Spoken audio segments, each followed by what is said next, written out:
नमस्कार विद्यार्थी मित्रांनो, स्पर्धा परीक्षा डिजिटल लर्निंग या यूट्यूब चॅनलवरती आपल्या सर्वांचं स्वागत आहे। विद्यार्थी मित्रांनो, आज आहे 8 जून 2024। तर आपल्या डेली करंट अफेअर्सच्या सीरीज मधील काही महत्त्वाचे चालू घडामोडीचे घटक आज आपण अभ्यासूया। विद्यार्थी मित्रांनो, आज आपण 7 आणि 8 जून अशा 2 दिवशीचे करंट अफेअर्स अभ्यासणार आहोत। चला तर मग आजच्या व्हिडिओला सुरुवात करूया। फर्स्ट क्वेश्चन आहे, एक पेड़ माँ के नाम मोहीम कोणी सुरू केली आहे? तर याचे उत्तर आहे पंतप्रधान नरेंद्र मोदी।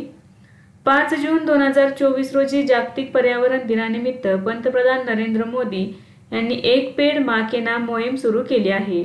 या अंतर्गत पीएम मोदींनी दिल्लीच्या बुद्ध जयंती पार्कमध्ये पिंपळाचे रोप देखील लावले आहे। या मोहिमेद्वारे लोकांना त्यांच्या आईला आदरांजली म्हणून एक झाड लावण्याचे आवाहन करण्यात आले। तर बघा, 5 जून 2024 रोजी जागतिक पर्यावरण दिनानिमित्त पंतप्रधान नरेंद्र मोदी यांनी एक पेड़ माँ के नाम ही मोहीम सुरू केलेली आहे। नेक्स्ट आहे, अंतराळात 1000 दिवस पूर्ण करणारी पहिली व्यक्ती कोण बनली आहे? तर याचे योग्य उत्तर आहे ओलेग कोनोनेन्को। तर जून 2024 मध्ये रशियन अंतराळवीर ओलेग कोनोनेन्को हे अंतराळात 1000 दिवस पूर्ण करणारे जगातील पहिले व्यक्ती ठरले आहेत। ओलेगने एकूण 1000 दिवस अंतराळात पूर्ण करण्याचा विक्रम केला आहे। यापूर्वी हा विक्रम रशियन अंतराळवीर गेनाडी पडाल्काचा होता। ते 878 दिवस अंतराळात होते। ओलेगने आपल्या 5व्या अंतराळ प्रवासात अंतराळात 1000 दिवस पूर्ण केले आहेत। कोनोनेन्कोची ISS मधील सध्याची मोहीम 23 सप्टेंबर 2024 रोजी संपण्याची योजना आहे, ज्यामुळे त्याच्या कक्षेत घालवलेल्या एकूण दिवसांची संख्या 1110 होणार आहे। नेक्स्ट आहे, राष्ट्रीय मानवाधिकार आयोगाने कार्यकारी अध्यक्ष म्हणून कोणाची नियुक्ती केली आहे? तर याचे उत्तर आहे विजया भारती सयानी। राष्ट्रीय मानवाधिकार आयोगाने विजया भारती सयानी यांची कार्यकारी अध्यक्ष म्हणून नियुक्ती केली आहे। याआधी त्यांनी NHRC मध्ये सदस्य म्हणून काम केले। त्यांनी अरुण कुमार मिश्रा यांची जागा घेतली आहे। विजया या तेलंगणा उच्च न्यायालयात वकील आहेत। तर राष्ट्रीय मानवाधिकार आयोगाचे कार्यकारी अध्यक्ष म्हणून विजया भारती सयानी यांची नियुक्ती करण्यात आली आहे। न्यूयॉर्क इंडियन फिल्म फेस्टिवल 2024 मध्ये सर्वोत्कृष्ट अभिनेत्रीचा पुरस्कार कोणाला मिळाला? तर याचे उत्तर आहे सान्या मल्होत्रा। सान्या मल्होत्रा स्टारर चित्रपट मिसेसचा premiere New York Indian film festival 2024 मध्ये झाला। या चित्रपटासाठी न्यूयॉर्क इंडियन फिल्म फेस्टिवल 2024 मध्ये सर्वोत्कृष्ट अभिनेत्रीचा पुरस्कार सान्या मल्होत्रा हिला मिळाला आहे। तर आरती कडव दिग्दर्शित मिसेस हा मल्याळम चित्रपट द ग्रेट इंडियन किचन या हिंदीचा रिमेक आहे। तर त्यात निमिषा सजयन यांची महत्त्वाची भूमिका होती। मिसेसमध्ये सान्या मल्होत्रा रुचेच्या भूमिकेत आहे, जी स्वयंपाकघर आणि घराच्या जबाबदाऱ्यांमध्ये स्वतःला शोधते। तर न्यूयॉर्क इंडियन फिल्म फेस्टिवल 2024 मध्ये सर्वोत्कृष्ट अभिनेत्रीचा पुरस्कार सान्या मल्होत्रा हिला मिळालेला आहे। नेक्स्ट आहे, दरवर्षी जागतिक अन्न सुरक्षा दिवस केव्हा साजरा केला जातो? तर याचे उत्तर आहे 7 जून। जागतिक अन्न सुरक्षा दिन दरवर्षी 7 जून रोजी साजरा केला जातो। अन्नजन्य जोखीम टाळण्यासाठी, शोधण्यात आणि व्यवस्थापित करण्यात मदत करण्यासाठी लक्ष वेधून घेणे हे त्याचे उद्दिष्ट आहे। जागतिक आरोग्य संघटना आणि संयुक्त राष्ट्रांची अन्न आणि कृषी संघटना एकत्रितपणे जागतिक अन्न सुरक्षा दिन साजरा करण्यास मदत करतात। हा दिवस म्हणजे आपण खात असलेले अन्न सुरक्षित आहे याची खात्री करण्यासाठी प्रयत्नांना बळकटी देण्याची संधी आहे। तर बघा, 2024 ची थीम आहे अन्न सुरक्षा अनपेक्षितसाठी तयार करा। नेक्स्ट आहे, कोणत्या देशात प्रथमच डुकराचे यकृत जिवंत कर्करोगाच्या रुग्णामध्ये प्रत्यारोपित केले गेले आहे? तर याचे उत्तर आहे चीन। चीनमधील 71 वर्षीय व्यक्ती डुकराचे अवयव मिळवणारा 5वा व्यक्ती ठरला आहे।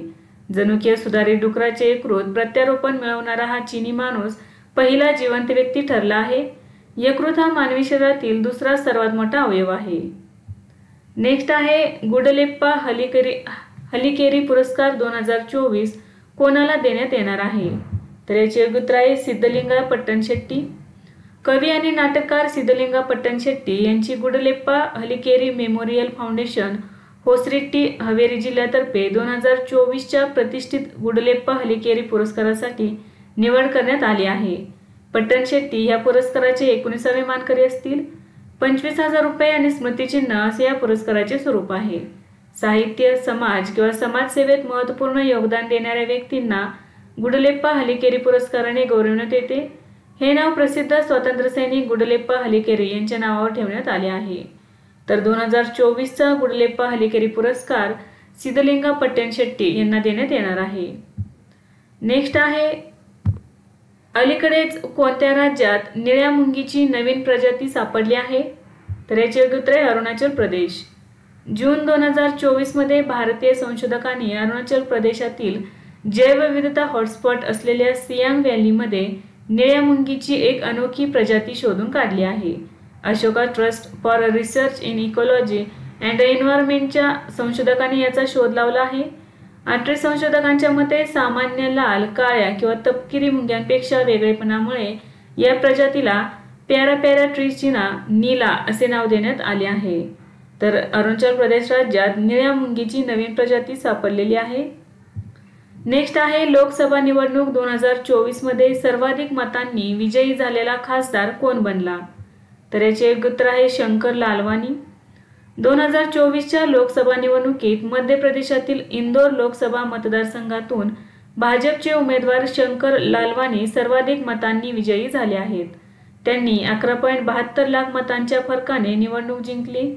इंदोर लोकसभा जागेवर नाटोला 2,18,674 मते मिळाली आहेत, जी आतापर्यंतच्या इतिहासात नाटोला मिळालेली सर्वाधिक मते आहेत.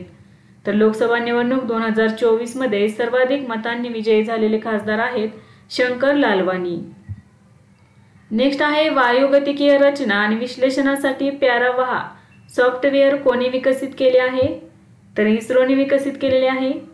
इस्रोने वायुगतिकीय रचना आणि विश्लेषणासाठी प्यारावाहा सॉफ्टवेअर विकसित केले आहे. तर प्यारावाहाचं म्हणजे काय बघा, parallel RNS solver for aerospace vehicle aerothermodynamic analysis software. हे सॉफ्टवेअर इस्रोच्या विक्रम साराभाई स्पेस सेंटरमध्ये विकसित करण्यात आले आहे. हे प्रक्षेपण वाहने आणि पंख नसलेल्या री-एंट्री वाहनांवर बाह्य आणि अंतर्गत प्रवाहांचे अनुकरण करण्यासाठी विकसित केले गेले आहे. प्रवाह कोड परफेक्ट गॅस आणि रिअल गॅस परिस्थितीसाठी एअर फ्लोचे अनुकरण करण्यासाठी कार्यरत आहे. मानवी रेट केलेल्या प्रक्षेपण वाहनांच्या वायुगतिकीय विश्लेषणासाठी गगनयान कार्यक्रमात हे सॉफ्टवेअर मोठ्या प्रमाणावर वापरले गेले आहे. नेक्स्ट आहे, हिंदी साहित्य भारती पुरस्कार कोणाला मिळाला आहे? तर याचे योग्य उत्तर आहे कृष्ण प्रकाश. मुंबई पोलिसांच्या दहशतवाद विरोधी युनिट फोर्स 1चे प्रमुख कृष्ण प्रकाश यांना प्रतिष्ठित वार्षिक हिंदी साहित्य भारती पुरस्कार मिळाला आहे. हिंदी साहित्य भारतीतर्फे मुंबईत हा पुरस्कार प्रदान करण्यात आला. हिंदी साहित्य भारती उपक्रम बौद्धिकांना सांस्कृतिक आणि साहित्यिक प्रयत्नांना चालना देण्यासाठी व्यासपीठ प्रदान करतो. तर हिंदी साहित्य भारती पुरस्कार 2024 हा मुंबई पोलिसांच्या दहशतवाद विरोधी युनिट फोर्स 1चे प्रमुख कृष्ण प्रकाश यांना देण्यात आलेला आहे. नेक्स्ट आहे, दक्षिण कोरिया कोणत्या देशासोबतच्या 2018च्या लष्करी कराराला स्थगिती देणार आहे? तर याचे योग्य उत्तर आहे उत्तर कोरिया. तणाव कमी करण्यासाठी दक्षिण कोरियाने 2018 मध्ये उत्तर कोरियासोबत केलेला लष्करी करार रद्द करण्याची तयारी दर्शवली आहे. दक्षिण कोरियाला कचऱ्याने भरलेले फुगे पाठवून पेंगुयांगच्या चेतावणीला प्रत्युत्तर म्हणून सोलच्या कठोर चेतावणीनंतर हे पाऊल उचलले आहे. करार निलंबित केल्याने दक्षिण कोरियाला सीमा क्षेत्रातील प्रशिक्षण पुन्हा सुरू करण्यास आणि कोणत्याही चितावणीविरुद्ध त्वरित कारवाई करण्यास मदत होणार आहे. नेक्स्ट आहे, केंद्राने सेवा किंवा व्यवहार कॉल करण्यासाठी कोणती नवीन क्रमांकन मालिका सुरू केली आहे? तर याचे उत्तर आहे 160. तर बघा, केंद्राने सेवा किंवा व्यवहार कॉल करण्यासाठी 160 ही नवीन क्रमांकन मालिका सुरू केली आहे. 10 अंकी मोबाईल नंबर वापरून नागरिकांना कायदेशीर कॉल सहज ओळखता यावे आणि टेलिमार्केट्सकडून अनपेक्षित व्हॉइस कॉल्सवर अंकुश ठेवता यावा यासाठी हे सुरू करण्यात आले आहे. दूरसंचार विभागाच्या या हालचालीचा उद्देश प्रमोशनल टेलिमार्केटिंग कॉल्समधून कायदेशीर सेवा आणि व्यवहार कॉल्समध्ये स्पष्टपणे फरक करून नागरिकांना त्यांचे संवाद अधिक प्रभावीपणे व्यवस्थापित करण्यात मदत करणे आहे. दूरसंचार विभागाने एका निवेदनात म्हटले आहे की सध्याची 140 ही मालिका प्रमोशनल कॉलसाठी मोठ्या प्रमाणावर वापरली जात असल्याने ग्राहक सामान्यपणे अशा कॉलला प्रतिसाद देत नाहीत आणि अनेक महत्त्वाच्या सेवा व्यवहार कॉल मिस केले जातात.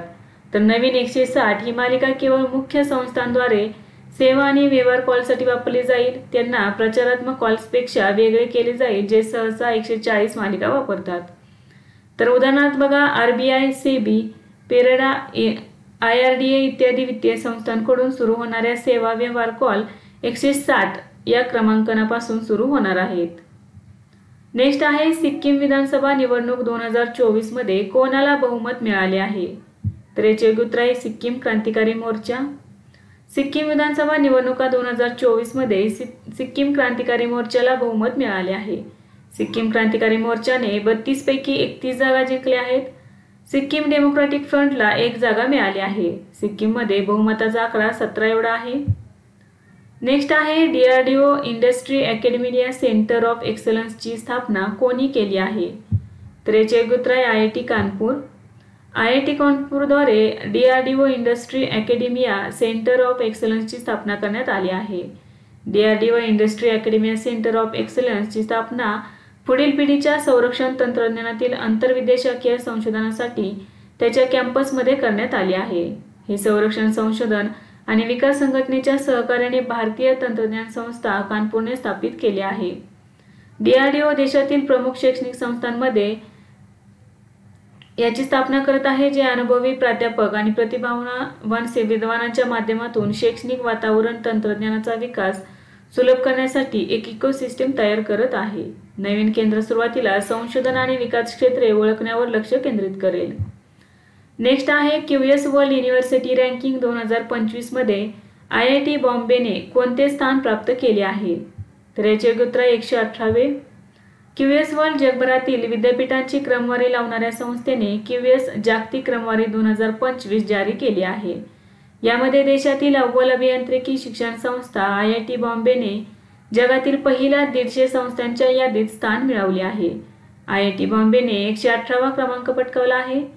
तर बघा, या यादीमधील शीर्ष 3 विद्यापीठेमध्ये पहिल्या क्रमांकावरती आहे Massachusetts institute of technology Cambridge USA, imperial college London UK, Oxford विद्यापीठ ऑक्सफर्ड USA.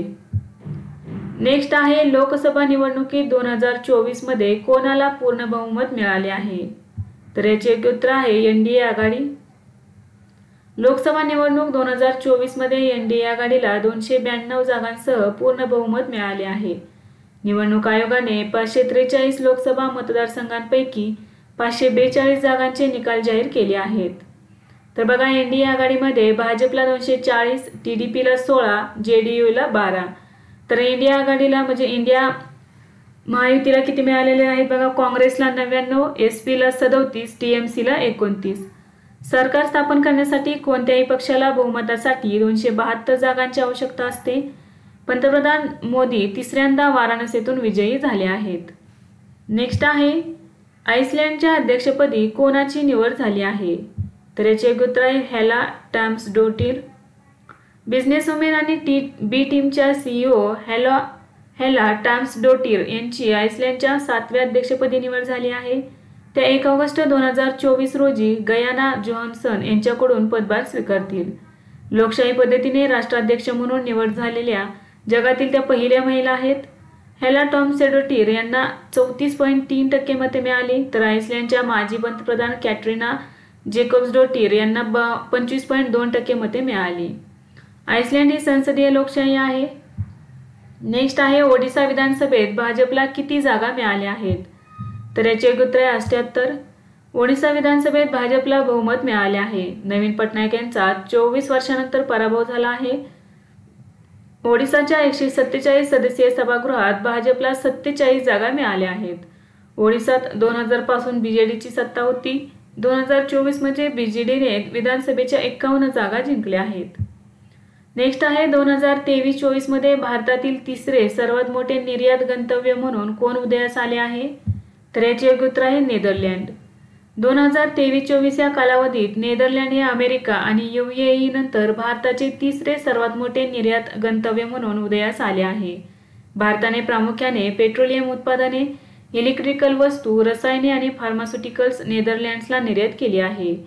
गेल्या आर्थिक वर्षात नेदरलँडसोबत भारताचा व्यापार अधिसेच $13 अब्ज वरून $17.4 अब्ज एवढा झाला आहे. 2023-24 मध्ये नेदरलँड्सला भारताची निर्यात 2022-23 मधील 21.61 अब्ज डॉलरवरून सुमारे 3.5% वाढून 22.36 अब्ज डॉलर एवढी होणार आहे किंवा झालेली आहे. नेक्स्ट आहे, भारतीय रेल्वे कोणत्या अभयारण्यात ट्रॅकवर एक छत पूल बांधण्याची योजना आखत आहे? तर होलांगपर गिब्बन अभयारण्य. ईशान्य फ्रंटियर रेल्वे आसाममधील होलांगपर गिब्बन अभयारण्याला दुभाजक करणाऱ्या रेल्वे ट्रॅकवर वानरांच्या हालचालींसाठी छत पूल बांधणार आहे. ईशान्य सीमा रेल्वेच्या सहकार्याने वाईल्ड लाईफ इन्स्टिट्यूट ऑफ इंडियाकडून या कॅनोपी ब्रिजची रचना केली जाईल. तर कॅनोपी ब्रिज प्राण्यांना सुरक्षितपणे रस्ता ओलांडता यावा यासाठी बांधण्यात आला आहे. नेक्स्ट आहे, युनिव्हर्सल AI युनिव्हर्सिटीने कोणत्या देशाच्या रुबिका या डिझाईन स्कूलसोबत करार केला आहे? तर याचे योग्य उत्तर आहे फ्रान्स. जून 2024 मध्ये भारतातील पहिले कृत्रिम बुद्धिमत्ता विद्यापीठ युनिव्हर्सल AI विद्यापीठाने जगातील सर्वोच्च फ्रेंच डिझाईन स्कूल रुबिकाशी करार केला आहे. युनिव्हर्सल AI युनिव्हर्सिटीने महाराष्ट्रातील कर्जत येथे शाळा सुरू करण्यासाठी या करारावर स्वाक्षरी केली आहे. विद्यार्थ्यांना 4 वर्षांचा बॅचलर ऑफ डिझाईन आणि 5 वर्षांचा मास्टर ऑफ डिझाईन कोर्स करता येईल. यामध्ये वाहतूक डिझाईन, उत्पादन design, USQ UI design, animation, video, DO, game art यासह अनेक पर्याय असतील. तर युनिव्हर्सल AI युनिव्हर्सिटीने फ्रान्स देशाच्या रुबिका या डिझाईन स्कूलसोबत करार केलेला आहे. तर बघा, या ठिकाणी लक्षात ठेवा की युनिव्हर्सल AI युनिव्हर्सिटी महाराष्ट्रातील कर्जत या ठिकाणी ही शाळा सुरू करणार आहे. तर असाही प्रश्न विचारला जाऊ शकतो की युनिव्हर्सल AI युनिव्हर्सिटी देशातील पहिले AI शाळा कोठे सुरू करणार आहे? तर महाराष्ट्रातील कर्जत या ठिकाणी. नेक्स्ट आहे, नासा कोणाच्या सहकार्याने चंद्रासाठी प्रमाणित वेळ प्रणाली विकसित करत आहे? तर याचे योग्य उत्तर आहे युरोपियन स्पेस एजन्सी. नासा आणि युरोपियन स्पेस एजन्सी चंद्रासाठी प्रमाणित वेळ प्रणाली विकसित करण्यासाठी सहयोग करत आहेत. आर्टेमिस प्रोग्राम अंतर्गत ते एकत्र काम करत आहेत. विविध देश आणि खाजगी संस्थांकडून चंद्र मोहिमांमध्ये समन्वय साधणे हे त्याचे मुख्य उद्दिष्ट आहे. चंद्र टाइम झोनची स्थापना हे आंतरराष्ट्रीय सहकार्याला चालना देण्यासाठी आणि बहुराष्ट्रीय चंद्र मोहिमांचे यश सुनिश्चित करण्याच्या दिशेने एक महत्त्वपूर्ण पाऊल आहे. चंद्राचे दिवस रात्र चक्र सुमारे 29.5 पृथ्वी दिवस एवढे आहे. तर पृथ्वीचे टाइम झोन त्याच्या रोटेशनवर आधारित आहेत आणि 24 तासांमध्ये विभागलेले आहेत. पृथ्वी आणि चंद्र यांच्यातील संवादांचा विलंब सुमारे 1.28 सेकंद एवढा आहे. नुकतीच आंतरराष्ट्रीय पोलाद परिषद 2024 कोठे आयोजित करण्यात आली होती? तर रांची, झारखंड या ठिकाणी. आंतरराष्ट्रीय पोलाद परिषद 2024 झारखंड राज्यातील रांची या ठिकाणी आयोजित करण्यात आली. मेकॉन लिमिटेड सेल सोबत पोलाद मंत्रालयाच्या नेतृत्वाखालील भारत सरकार 30 आणि 31 मे 2024 रोजी 2 दिवसीय परिषद आयोजित केली. तंत्रज्ञान पुरवठादार, पोलाद उत्पादक, निर्माते, शैक्षणिक संस्था आणि इतर अनेक गोष्टींसह स्टील उद्योगातील सर्वात उज्ज्वल विचारसरणी आणि आघाडीच्या भागधारकांना एकत्र आणणे, नवीन भागीदारी वाढवणे, नाविन्यपूर्ण उपाय शोधणे आणि पोलाद उद्योगाचे भविष्य पुढे नेणे हा या परिषदेचा उद्देश आहे. नेक्स्ट आहे, आंतरराष्ट्रीय क्रिकेटमध्ये 600 षटकार मारणारा जगातील पहिला फलंदाज कोण ठरला आहे? तर याचे योग्य उत्तर आहे रोहित शर्मा. भारतीय कर्णधार रोहित शर्मा आंतरराष्ट्रीय क्रिकेटमध्ये 600 षटकार ठोकणारा जगातील पहिला फलंदाज ठरला आहे. ICC T20 विश्वचषक 2024 मध्ये भारत आणि आयर्लंड यांच्यातील सामन्यात त्याने ही कामगिरी केली. यानंतर क्रिस गेलचा दुसरा क्रमांक लागतो. त्याने 553 षटकार मारलेले आहेत. तसेच रोहित शर्मा भारताचा सर्वात यशस्वी T20 कर्णधार ठरला आहे. नेक्स्ट आहे, सशस्त्र दलांसाठी समर्पित टेलिमानस सेल स्थापन करण्यासाठी संरक्षण मंत्रालयाने कोणाशी हातमिळवणी केली आहे? तर याचे योग्य उत्तर आहे केंद्रीय आरोग्य आणि कुटुंब कल्याण मंत्रालय. जून 2024 मध्ये आरोग्य आणि कुटुंब कल्याण मंत्रालय आणि संरक्षण मंत्रालयाने सशस्त्र दलांसाठी समर्पित टेलिमानस सेल स्थापन करण्यासाठी सामंजस्य करार केला आहे. विशेष टेलिमानस सेल देशाच्या सर्व सशस्त्र दलांसाठी एक समर्पित मानसिक आरोग्य सहाय्य हेल्पलाईन म्हणून काम करेल. सर्व राज्य आणि केंद्रशासित प्रदेशांमध्ये एकूण 51 टेलिमानस सेल कार्यरत आहेत. नेक्स्ट आहे, कॅश फ्री पेमेंट्सने स्वतंत्र संचालक म्हणून कोणाची नियुक्ती केली आहे? तर याचे योग्य उत्तर आहे अभया होटा. पेमेंट्स आणि API banking company cash free पेमेंट्सने अभया होटा यांची कंपनीचे स्वतंत्र संचालक म्हणून नियुक्ती केली आहे. त्या नॅशनल पेमेंट्स कॉर्पोरेशन ऑफ इंडियाच्या माजी व्यवस्थापकीय संचालक आणि मुख्य कार्यकारी अधिकारी आहेत. त्यांनी भारतातील पेमेंट सिस्टम आणि धोरणांची रचना, विकास आणि अंमलबजावणीमध्ये महत्त्वपूर्ण भूमिका बजावली आहे. नेक्स्ट आहे आशिया पॅसिफिक क्षेत्राची प्रमुख संरक्षण बैठक शांग्री-ला संवाद कोठे झालाय. तर ही संरक्षण बैठक कोठे झाली, तर बघा आशिया पॅसिफिक क्षेत्राची प्रमुख संरक्षण बैठक, तर याला शांग्री-ला संवाद असे म्हटले जाते. तर ही बैठक कोठे झाली, तर सिंगापूर या ठिकाणी झाली. आशिया पॅसिफिक प्रदेशातील प्रमुख संरक्षण बैठक शांग्री-ला संवाद किंवा आशियाई सुरक्षा शिखर परिषदेची 21वी आवृत्ती 2 जून 2024 रोजी सिंगापूरमध्ये संपन्न झाली. 31 मे ते 2 जून 2024 या कालावधीत शांग्री-ला हॉटेलमध्ये आयोजित करण्यात आली. यात आशिया पॅसिफिक प्रदेश आणि जगाच्या इतर भागातील 100हून अधिक प्रतिनिधी उपस्थित होते. हा संवाद द्विपक्षीय चर्चेत गुंतवण्यासाठी आणि आशिया पॅसिफिकमधील सर्वात महत्त्वाच्या सुरक्षा आव्हानांवर चर्चा करण्यासाठी संरक्षण मंत्री, वरिष्ठ अधिकारी आणि गैर सरकारी भागधारकांसह सुरक्षा तज्ज्ञांना एकत्र आणतो. तर विद्यार्थी मित्रांनो, आज आपण काही महत्त्वाचे चालू घडामोडीचे घटक अभ्यासले. यासारखेच नवीन व्हिडिओ पाहण्यासाठी चॅनलला लाईक करा आणि सबस्क्राईब करायला विसरू नका. धन्यवाद.